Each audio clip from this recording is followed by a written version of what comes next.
Salam Katolisitas. Balik lagi ke YouTube channel Katolisitas, seri Millennials Gundah, Katolisitas Menjawab. Jan, gue lagi happy banget. Kenapa tuh happy? Soalnya likes di Instagram gue lagi naik banyak, eksponensial. Gue bentar lagi jadi selebgram. Oke deh selebgram. Yes, soalnya gue abis beli kamera canggih banget. Gue sekarang kalau foto belakangnya blur. Tahu Fotoin bokeh? gue dong, boleh Enggak boleh, cuman gue doang yang pakai. Gue baru beli tas baru nih. Terus waktu gue jalan-jalan di mall, gue merasa semua orang tuh kayak ngeliatin tas gue gitu. Seneng banget deh gue rasanya kalau kayak gitu. Kagak, lu coba beli gadget, lu beli kamera canggih, itu baru kebahagiaan. Ya ampun, gue pakai handphone aja tuh kamera juga udah oke loh sebenarnya. Aduh, tas baru, baju baru, mama ngebikin happy sih. Coba kita tanya ke Pak Stef sama Ibu Ingrid deh. Oke. Kalau kalian, apa sih yang bikin kalian happy? Kalau kita nih, aku gadget, kamera, Jen, nggak Tas penting. mungkin. Baju, tas, buat apa? Kita belajar dari pakarnya ya. Mungkin udah pernah dengar namanya Father Robert Spitzer. Nah, dia seorang filsuf, seorang pengajar, dan juga banyak bicara ya di media sosial. Dia katakan kebahagiaan itu ada 4 jenis. Yang pertama katanya arahnya kesenangan, pleasure. Jadi mungkin uang, barang-barang, terus Pleasure, seperti yang tadi kita jalan-jalan dong. dan sebagainya ya. Keinginan mata, keinginan daging. Terus kalau yang kedua itu komparatif ya, sifatnya yang membuat saya berbeda dari yang lain. Mungkin tadi like itulah mungkin Ego, kepingin dianggap Egonya. lebih hebat dari yang lain Mhm. ya, lebih cantik dari yang lain mungkin ya. Mhm. Nah, pokoknya sesuatu In yang my case lebih ganteng ya. nah, iya.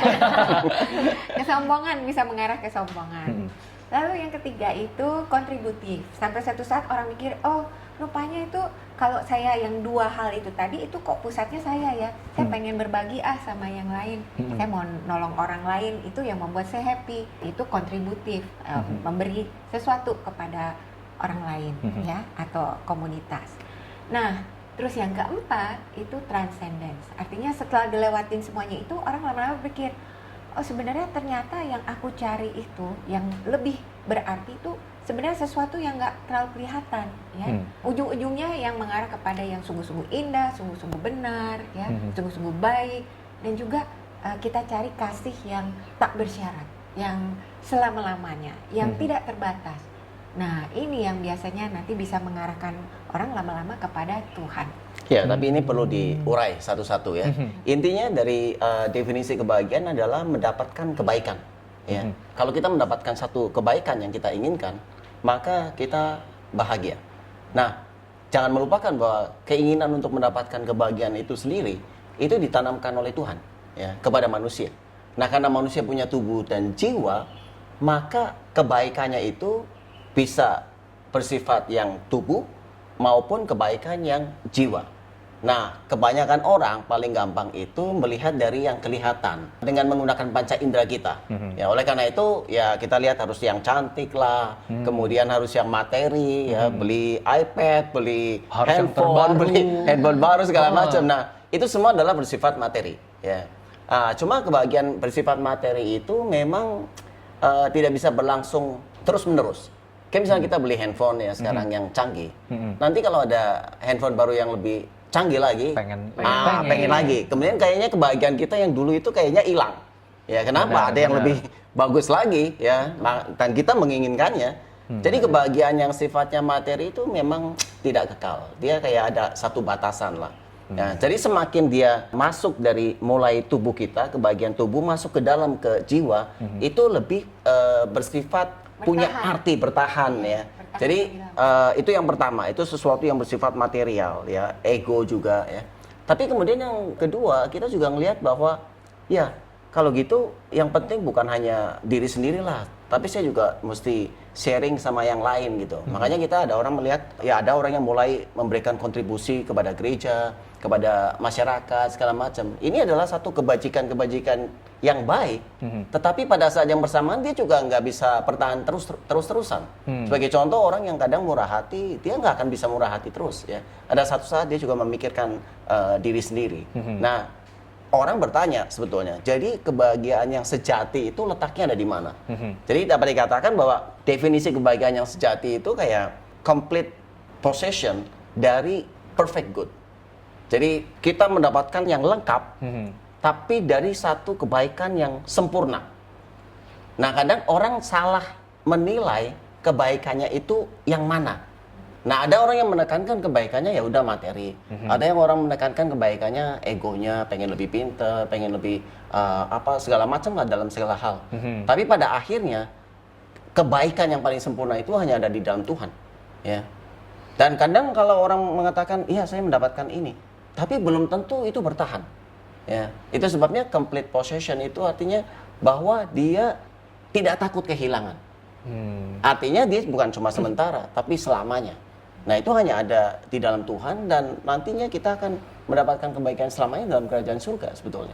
Tapi bukannya kalau kita punya kebahagiaan kita misalnya terletak dalam kesuksesan nih, bukankah kayak materi itu juga sesuatu yang bisa terus mendorong kita ya, Pak Steph ya, kayak oke, gue harus lebih sukses dari kemarin, besok kita harus lebih sukses dari kemarin, dan bukankah itu bikin kita juga kayak nggak ada ujungnya, jadi ya bukankah itu kekal juga gitu?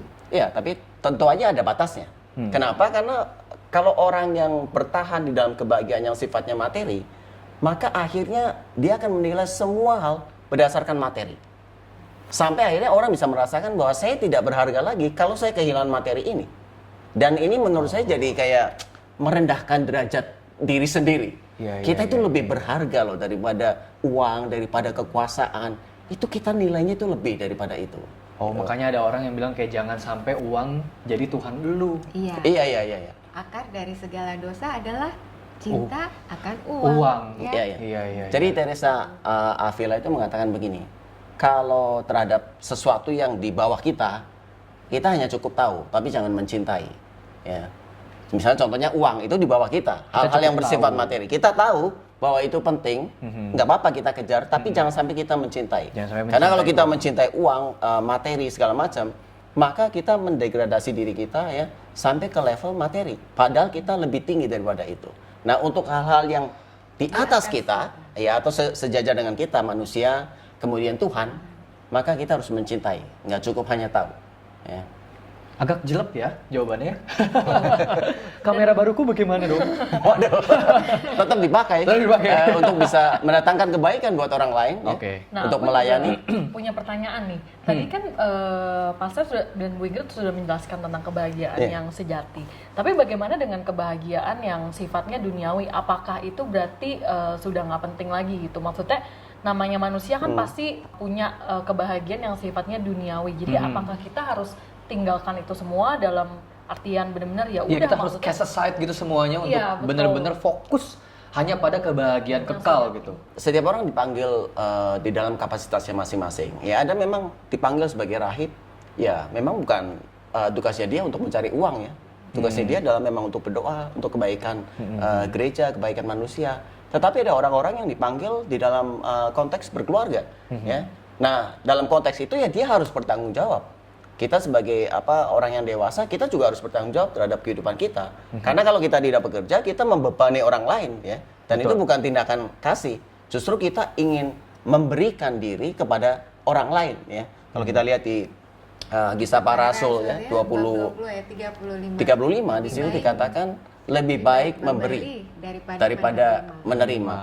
Nah, yang penting adalah alasan dibalik pencarian uang itu harus lebih tinggi. Nah, sebagai contoh kalau orang misalkan sebagai seorang suami, ya dia punya alasan yang lebih tinggi daripada hanya sekedar mencari uang. Tapi alasan yang lebih tinggi adalah memang saya bertanggung jawab nih sebagai seorang suami untuk memenuhi kebutuhan ya keluarga, istri, anak-anak yang dipercayakan Tuhan bagi saya. Nah, itu nilainya akan lebih tinggi. Yang dilakukan sama, tapi alasan dibalik itu akan mendatangkan kebahagiaan yang lebih mendalam. Dan mungkin kalau mau ditambah lagi, kalau sampai kita bisa mengarahkannya untuk kemuliaan Tuhan bahkan ya. Jadi saya mendidik anak-anak saya biarkan dia berkembang talentanya supaya talentanya ini bisa dikembalikan lagi nanti untuk memuliakan Tuhan. Ya entah apa, misalnya ada yang dengan talenta seninya kah atau dengan talentanya ini seperti membuat video ini ya, misalnya apa juga yang bisa dikembalikan lagi supaya bisa memperkenalkan Tuhan kepada banyak orang, supaya membawa banyak orang bisa mengasihi Tuhan. Baik Bu, Pak. Tadi kan kalau ini kan contohnya tadi di masalah pekerjaan nih. Bagaimana di masalah kehidupan? Misalkan anak muda sehari-hari, misalkan tadi Queen bilang oh kalau seandainya likersnya banyak di sosial media senang, atau beli tas baru senang, atau beli baju baru senang, atau bisa makan di tempat ini senang. Nah kalau hal-hal seperti itu apa benar-benar kita harus tinggalkan atau masih boleh untuk mencari kebahagiaan seperti itu? Salah nggak sih? Kayak kalau aku tuh seneng bahagianya terletak di Hal sesuatu yang duniawi. seperti sosmed misalkan. Iya.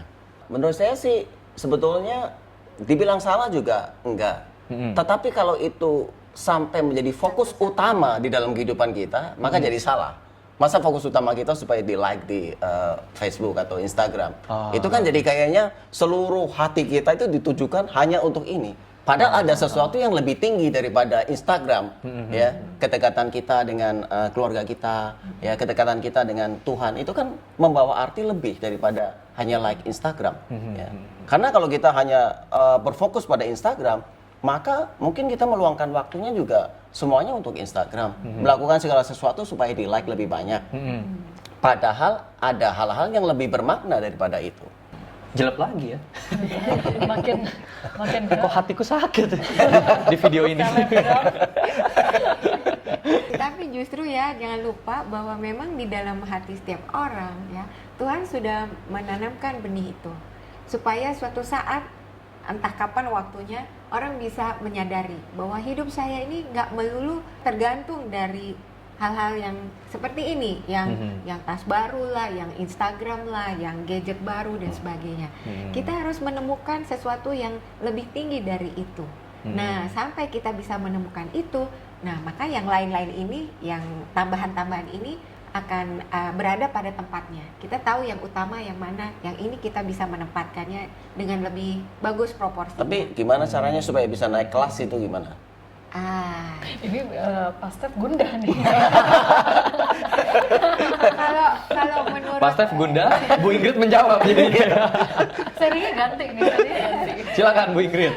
katanya supaya kita bisa lebih mengasihi, itu kita harus punya lebih banyak waktu untuk kita bisa mengenal, ya.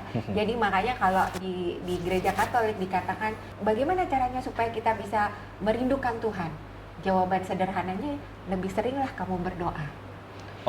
Jadi buat aku biar nggak menjadikan sosmed atau jumlah likes sebagai sumber kebahagiaan yang utama, sering-seringlah berdoa nih biar aku dikasih disposisi hati yang betul sama Tuhan, biar aku tahu kalau kebahagiaan sejati itu bukan dari apa yang ada di dunia ini gitu kali ya. Iya. Bukan semata-mata. Bukan semata-mata. Ya. Jadi teman-teman semuanya, dari video kali ini kita belajar bahwa memang kebahagiaan itu ada dua jenis sepertinya. Karena manusia diciptakan terdiri dari tubuh dan jiwa, maka kebahagiaannya itu memang bisa berkaitan dengan tubuh jasmani dan jiwa rohani, ya. Tetapi segala yang kebahagiaan yang jasmani ini sebenarnya pada suatu titik akan harusnya menghantar kita kepada kerinduan untuk kita bisa memenuhi kebutuhan atau kebahagiaan rohani ini. Dan itu adalah kebahagiaan karena kasih. Kasih yang tidak bersyarat, kasih yang tidak terbatas, dan kasih yang selama-lamanya. Dan itu hanya bisa ditemui di dalam Tuhan. Supaya kita bersama-sama dengan Santo Agustinus bisa mengatakan hal yang sama. Kami semua diciptakan untuk dirimu sendiri, ya Tuhan. Hati kami gelisah sampai ia beristirahat di dalam Engkau.